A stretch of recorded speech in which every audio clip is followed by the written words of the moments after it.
ഭൈരാങ്കാൻ ഷെഹൻഷായെ സ്നേഹിച്ച അത്രയും തന്നെ ഷെഹൻഷാ റഹീമിനെയും സ്നേഹിക്കുന്നുണ്ട്.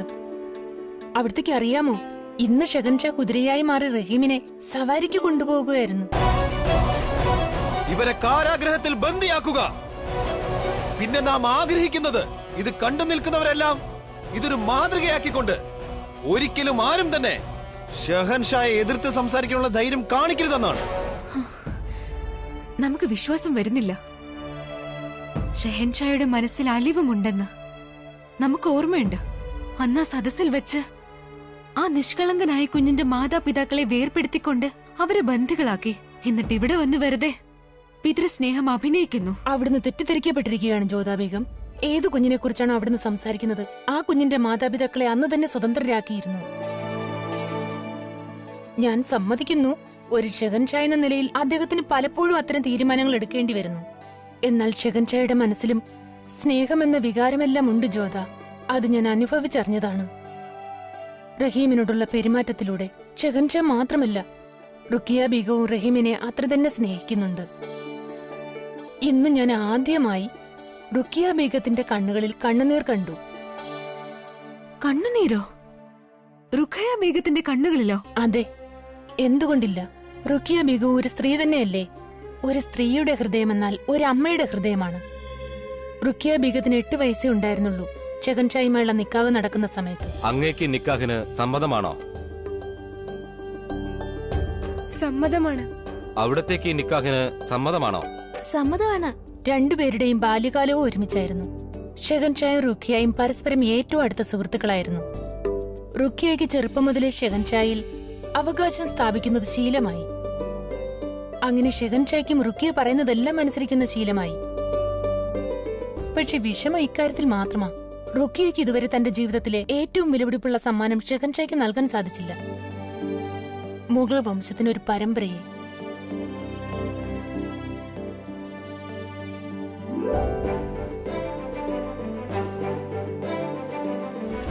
ബാബ, അങ്ങേ കണ്ടതിൽ വളരെയധികം സന്തോഷമുണ്ട്. എല്ലാവരും ശ്രദ്ധിക്കൂ. മുഗൾ വംശത്തിന്റെ റാണിയായ ബഹുമാന്യയായ ഷെഹൻഷയുടെ ബീഗമായ ജോധാ ബീഗം കടന്നു വരികയാണ്.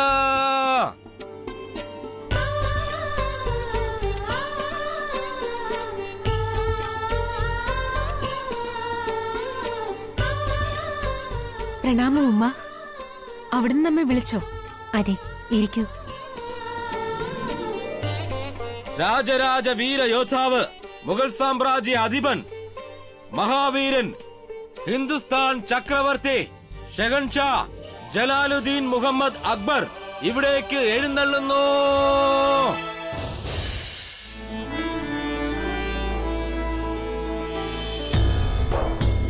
അവിടുന്ന് നമ്മെ വിളിപ്പിച്ചോ ഉമ്മ?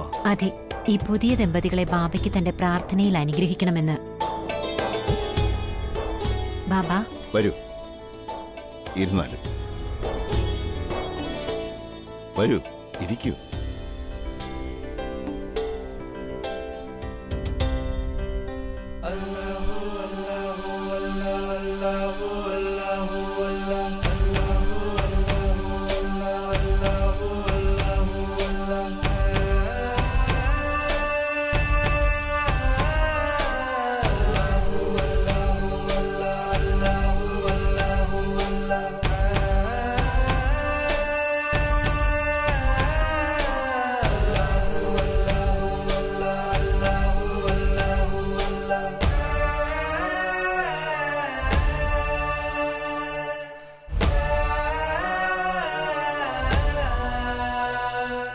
നമ്മുടെ പ്രാർത്ഥന ഈ നവദമ്പതിമാരോടൊപ്പം തന്നെയുണ്ട്. ഹമിദ ബീഗം, അവിടെ നിന്ന് എഴുതി വെച്ചോളൂ. ജോധയുടെയും ജലാലിന്റെയും ഈ ജോഡി പേര് കേൾപ്പിക്കും. മുഗൾ വംശത്തിന്റെ പേര് പ്രകാശിതമാക്കും. പിന്നെ എത്രയും വേഗം മുഗൾ വംശത്തിന് പരമ്പരയും ലഭിക്കുന്നതാണ്. ആമീൻ, ആമീൻ.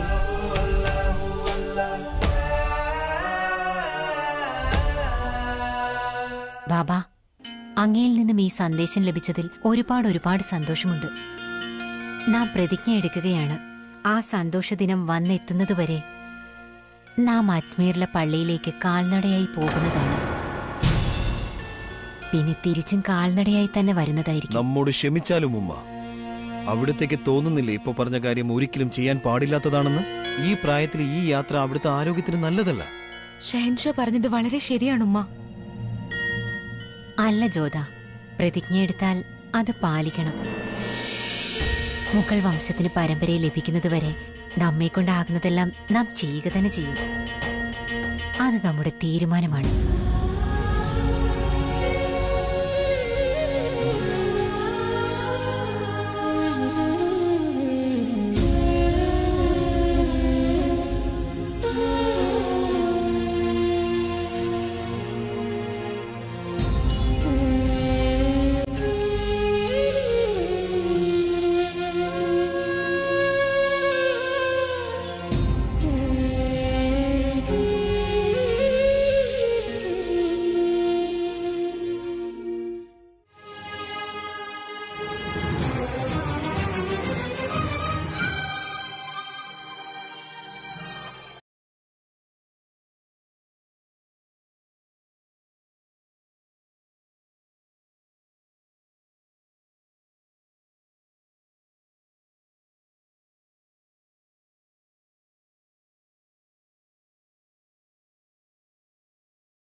ഷഹൻഷാ, ജോധ ബീഗം അങ്ങയെ കാണാനുള്ള അനുവാദത്തിനായി കാത്തു നിൽക്കുകയാണ്. അവളെ കടത്തിവിട്ടാലും? അങ്ങനെയാവട്ടെ.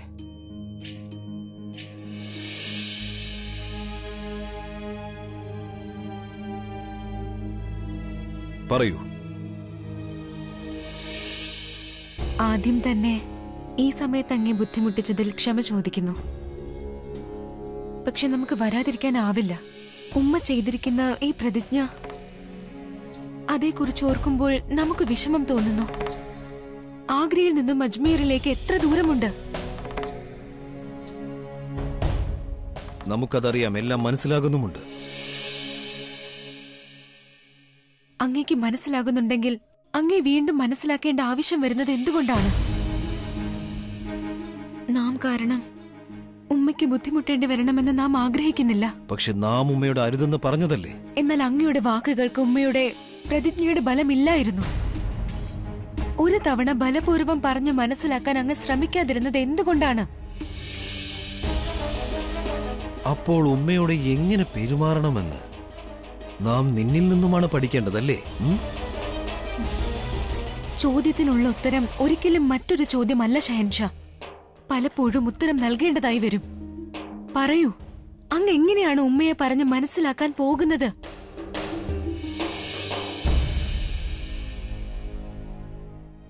ബുദ്ധിമുട്ടാണ്, പക്ഷെ ഒന്ന് ശ്രമിച്ചു നോക്കാവുന്നതാണ്. ഉമ്മയെ അജ്മീറിലേക്ക് പോകുന്നതിൽ നിന്നും തടയാനായി ഒരേ ഒരു മാർഗമേ ഉള്ളൂ. പക്ഷെ അതിന് നമുക്ക് അവിടുത്തെ സഹായം ആവശ്യമാണ്. എന്ത് സഹായമാണ്? അവിടുത്തെ മാതാപിതാക്കളുടെ മുൻപിൽ നാം നാടകം കളിച്ചുകൊണ്ട് അവിടുത്തെ വാക്കിനെ സംരക്ഷിച്ചു. ഇനി അവിടുത്തെ അവസരമാണ്. നമ്മുടെ ഉമ്മയുടെ സന്തോഷത്തിനായി അവിടുന്നും ഒരു നാടകം കളിച്ചേ മതിയാകൂ. എന്ത് നാടകം? പക്ഷെ ആദ്യം ഇത് പറയൂ, അവിടുന്ന് ഈ നാടകം കളിക്കാൻ തയ്യാറാണെന്ന്. അഥവാ അവിടുത്തേക്ക് ഉമ്മയെക്കുറിച്ച് അത്രയധികം ചിന്തയുണ്ടെങ്കിൽ അവിടുന്ന് ഈ നാടകം കളിച്ചേ മതിയാകൂ. സത്യം ചെയ്യൂ, അവിടുന്ന് ഈ നാടകം കളിക്കാൻ വേണ്ടി തയ്യാറാണെന്ന്.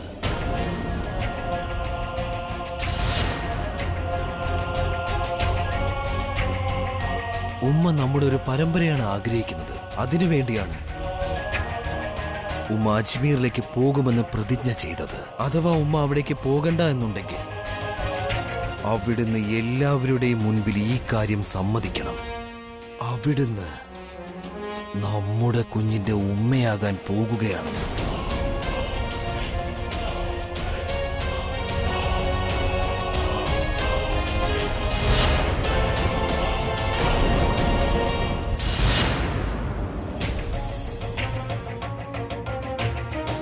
എന്താ അങ്ങേക്ക് ഈ കാര്യം തമാശയാണോ തോന്നുന്നത്?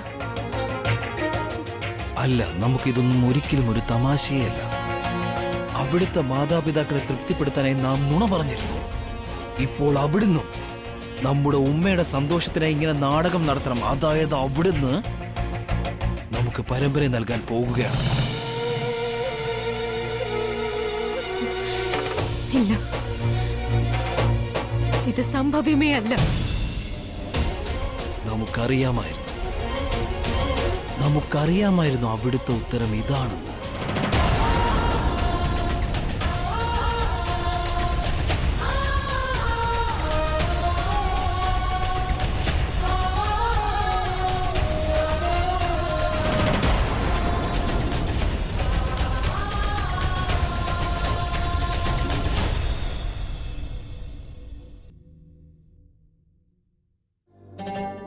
ജലാൽ പറഞ്ഞത് ശരിയാണ് ഹമീദ ബീഗം. അവിടുന്ന് എടുത്ത പ്രതിജ്ഞ പ്രയാസമുള്ള കാര്യമാണ്. വലിയ കാര്യങ്ങൾ സാധിക്കുന്നതിന് വലിയ വില തന്നെയല്ലേ കൊടുക്കേണ്ടി വരുന്നത് ഇൽവദൻ? നാം ആഗ്രഹിക്കുന്നത് അതിലൂടെ ജലാലും ജ്യോതിയും ഒരുമിച്ച് നിൽക്കണമെന്നാണ്. ഒരുമിച്ച് നിൽക്കണമെന്നോ? അതിനവർ ഒരുമിച്ച് തന്നെയാണല്ലോ ഹമീദ ബീഗം. ഒരുമിച്ച് നിൽക്കുന്നതും അടുത്തടുത്ത് നിൽക്കുന്നതും തമ്മിൽ വ്യത്യാസമുണ്ട് ഇൽവദൻ. നാം ആഗ്രഹിക്കുന്നത് ഒരു കുഞ്ഞ് അവരെ ഒന്നായി ചേർക്കണമെന്നാണ്. നാം ആ കുഞ്ഞിനായി കാത്തിരിക്കുകയാണ്. അവർക്ക് രണ്ടുപേർക്കുമിടയിൽ പ്രണയമുണ്ടാകുന്ന, അത് കാരണം ജലാലും ജ്യോതിയും അടുക്കുക മാത്രമല്ല, രണ്ടുപേരും ഒന്നായി തീരുകയും ചെയ്യും. പടച്ചവൻ രക്ഷിക്കട്ടെ. വാശി കാണിക്കുന്നതിനും ഒരു പരിധിയുണ്ട്. അദ്ദേഹത്തിന് എങ്ങനെ ചിന്തിക്കാൻ കഴിഞ്ഞു? നാം ഗർഭിണിയാണെന്ന് അഭിനയിക്കുക, അതെങ്ങനെ സംഭവ്യമാകും? അവിടുന്ന് പറഞ്ഞത് വെച്ചിട്ട് ഷെഹൻഷാ രാജാവിന്റെയും റാണിയുടെയും അഭിമാനം കാത്തു. അതിന്റെ അർത്ഥം ഇതായിരുന്നില്ലല്ലോ, അദ്ദേഹം അവരെ കബളിപ്പിക്കുകയാണെന്ന്. ഈ പ്രശ്നത്തിൽ നിന്നും രക്ഷപ്പെടാൻ നാം ഒരു മാർഗവും കാണുന്നില്ല. നീ തന്നെ പറയൂ, നാം എന്താ ചെയ്യേണ്ടത്? ഞാൻ പറയുന്നത് കേൾക്കൂ. അവിടുന്ന് ഒരു തവണ റാണിയുമായി സംസാരിച്ചു നോക്കൂ. ഒരുപക്ഷെ അവർ അവിടത്തേക്ക് ഒരു മാർഗം കാണിച്ചു തരും. അതിനവർ ഞാൻ പറയുന്നത് കേക്കോ? നാം ഇവിടെ വന്നത് മുതൽ അവർ നമ്മോട് വൈരാഗ്യത്തോടെയാ പെരുമാറുന്നത്. എന്നാൽ ഒരു തവണ ഷെഹൻഷായോട് സംസാരിച്ചു നോക്കൂ. ഷെഹൻഷാ നമ്മെ എന്തിനാണ് സഹായിക്കുന്നത്? അദ്ദേഹമല്ലേ നമ്മെ ഈ പ്രശ്നത്തിൽ അകപ്പെടുത്തിയത്. പക്ഷെ ജ്യോത ഒരു തവണ മോത്തി, നിന്റെ കയ്യിൽ വേറെ മാർഗമുണ്ടെങ്കിൽ പറയൂ, അല്ലെങ്കിൽ നീയും ഇവിടുന്ന് പൊക്കോളൂ. പക്ഷെ ഞാൻ അവിടെ നിന്നെ സഹായിക്കാനാണ് ശ്രമിക്കുന്നത്. നമുക്ക് ആരുടെയും സഹായം ആവശ്യമില്ല. ഇക്കാര്യത്തെ കുറിച്ച് നമുക്ക് ആരോടും സംസാരിക്കുകയും വേണ്ട.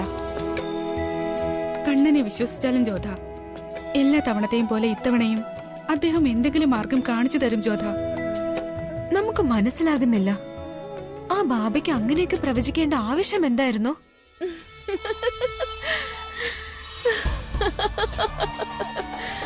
നമുക്ക് തോന്നുന്നത് ഫക്കീറിന്റെ മനോനില തകരാറിലാണെന്നാണ്. മുഗൾ വംശത്തിന്റെ പരമ്പര, അതും ജ്യോതാബീഗത്തിലൂടെ. അവളെ തൊടുന്നത് പോയിട്ട് ഒന്നും നേരെ നോക്കുക പോലുമില്ല ജലാൽ. എന്നിട്ടവൾ മുഗൾ വംശത്തിന് പരമ്പര നൽകുമെന്ന്.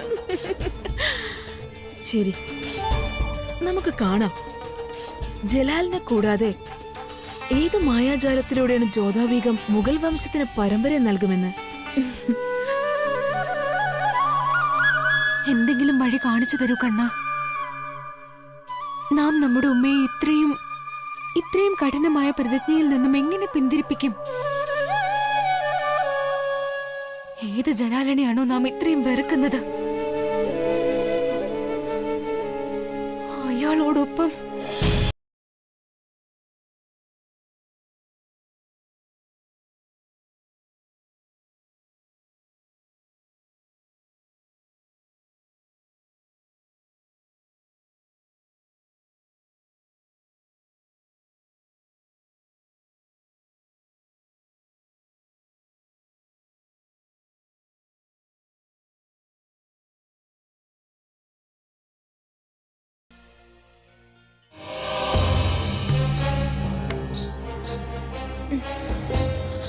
സൂക്ഷിച്ചു ബീഗം.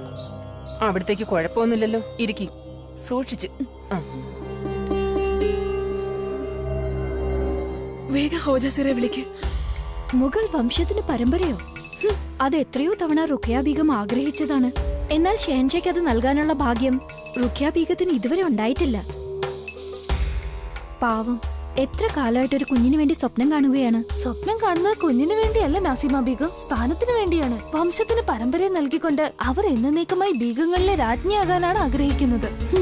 ആഗ്രഹം എന്തു തന്നെ ആയാലും അതൊന്നും ബീഗത്തിനെ കൊണ്ട് സാധിക്കാൻ പോകുന്നില്ല. നമുക്ക് വിശ്വാസമുണ്ട്. ഇപ്രാവശ്യവും സന്തോഷ വാർത്തയൊന്നും ലഭിക്കാൻ പോകുന്നില്ല. മിണ്ടാതിരിക്കെ. ഹോജസിറ അകത്തേക്ക് പോകുന്നുണ്ട്.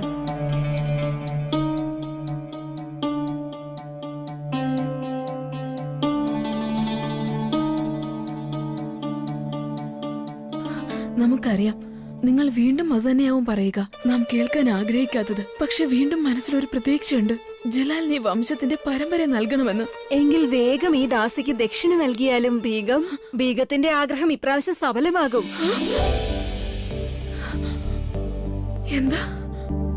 എന്താ പറഞ്ഞത്? എന്ന് വെച്ച പടച്ചവൻ അവിടുത്തെ പ്രാർത്ഥന കേട്ടു. വേഗം തന്നെ മുഗൾ വംശത്തിന് ഒരു പരമ്പരയെ നൽകാൻ അവിടത്തേക്ക് കഴിയുമെന്ന്. അവിടുന്ന് ഉമ്മയാകാൻ പോവാ. നാം കേട്ടില്ല. ഒരിക്കൽ കൂടി പറയൂ. അവിടുന്ന് ഒരു ഉമ്മയാകാൻ പോവുകയാണെന്ന്. ഷെഹൻഷായ്ക്ക് ഒരു അവകാശി ഈ ലോകത്തേക്ക് വരാൻ പോവുകയാണെന്ന്. അവിടുന്ന് ഉമ്മ എന്ന് വിളിക്കാൻ പോവുകയാണെന്ന്. വേഗം തന്നെ അവൻ പുറത്തു വരും ബീഗം. ആശംസകൾ, ആശംസകൾ, ആശംസകൾ.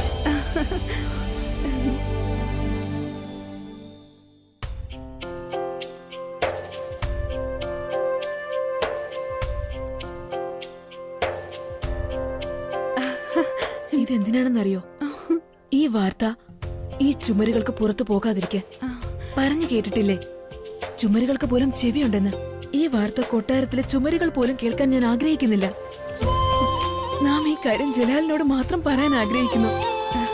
മറ്റാരുടെയും ചെവിയിൽ പോലും എത്താൻ പാടില്ല. അങ്ങനെയാകട്ടെ ബീഗം. ആശംസകൾ റുഖിയ ബീഗം.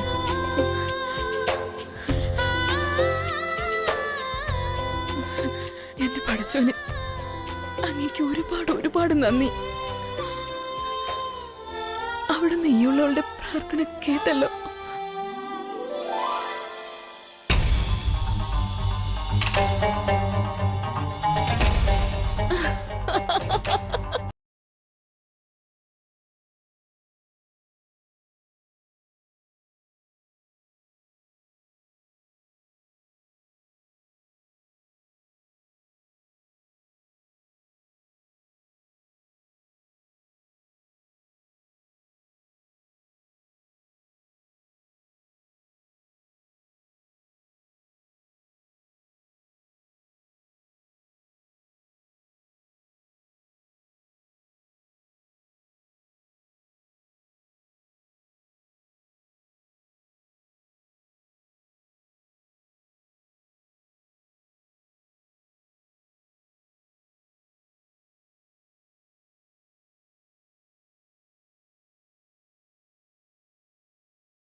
ഇയാളുടെ അടുത്തേക്ക് പോകാനേ തോന്നുന്നില്ല.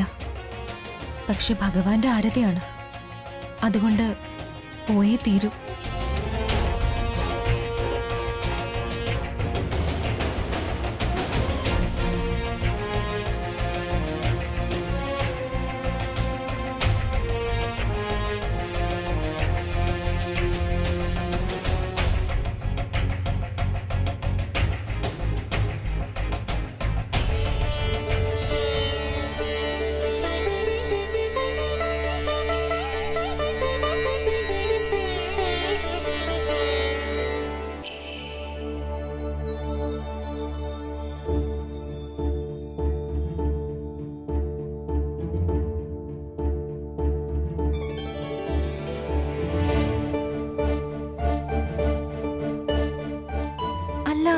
ഇദ്ദേഹം എന്തിനാ തലകുനിച്ചത്?